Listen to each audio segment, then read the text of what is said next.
I'm Carol Early, and I would like to send a heartfelt message to the pastors around the U.S. and around the world about the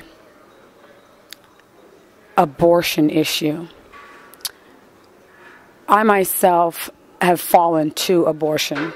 I had 4 abortions, and now that I reflect and look back in trying to understand why, and trying to make sure that I tell everybody I know about what I did and why I changed and what I now do, which is to preach a message of life is sacred.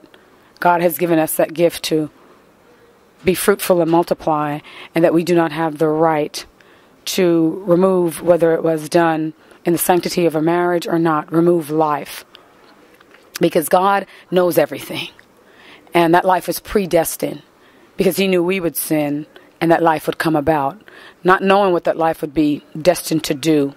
So I think we take too much into our hands when we step into an abortion clinic and have these procedures done to take away life. Now, with me personally, my mother was a disciplinarian, and she grew us up very strict, and she always said, "Don't get pregnant." And so I feared my mother because she was doing the best she knew how. And I was a virgin all the way up till high school.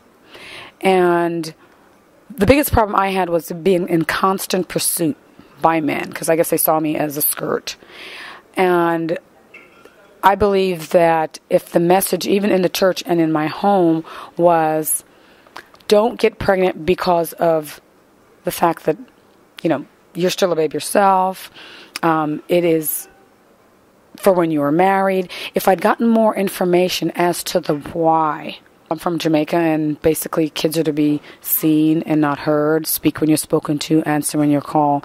But I think if there was more sharing with regard to do not get pregnant, and here is why you don't want to do that, I would be, I think, more educated and would have had more information. So once I had the first abortion, it was like, oh, this is easy. I can just go and get another one and another one and another one.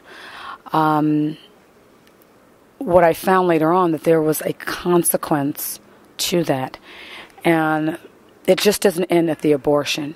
Because I've gone through the abortions, I've changed my stance. Now I'm pro-life, and there were still consequences because sin has consequences, and I've even overcome that. But it was a journey. If I were not strong in my faith, and if I didn't know totally who my God was, I would have not made it. I would have basically died.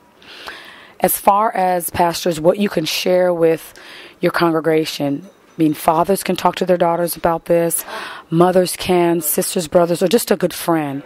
You have to get down to the stuff that we think is nasty, or, whoa, we cannot talk about that.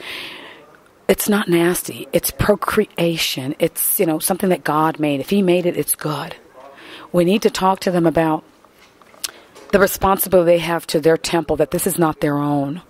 We have to talk to them about when they have sex with somebody that's not their husband, the soul ties that continue on way past the abortion.